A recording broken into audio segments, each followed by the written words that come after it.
dans le Val d'Oise, dans la ville d'Écouen, se trouve le château d'Écouen, dans lequel il y a le musée national de la Renaissance. Alors ce château date du XVIe siècle, il a été construit par Anne de Montmorency, donc qui était au service de François Ier. C'est un château qui est magnifique, mais surtout donc, comme tous les châteaux, comme de nombreux musées en France, ce qui est intéressant de chercher lorsqu'on se promène donc dans les pièces du château, c'est y a-t-il ou non des signes ou des traces de la présence musulmane. Alors, bien sûr, lorsqu'on découvre le château, on est frappé par la beauté des lieux, par donc les différentes collections de la Renaissance qui s'y trouvent, que ce soit donc l'armurerie, que ce soit le mobilier, que ce soit les tableaux.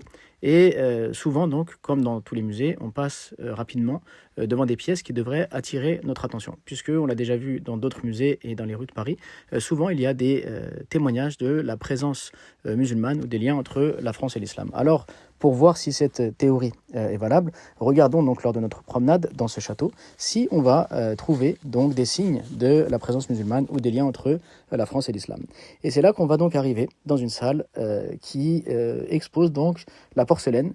Et ce qui est frappant, donc, c'est que cette porcelaine est en fait une porcelaine issue donc de l'Empire ottoman, des relations qu'avait la France avec l'Empire ottoman et donc de l'influence de l'Empire ottoman et de son architecture, de son esthétique sur la porcelaine, qui a donc attiré finalement nos personnalités importantes de la Renaissance. Et regardez, ici, donc, les trois morceaux de porcelaine qu'on a vus sont issus directement du hammam de Barberousse.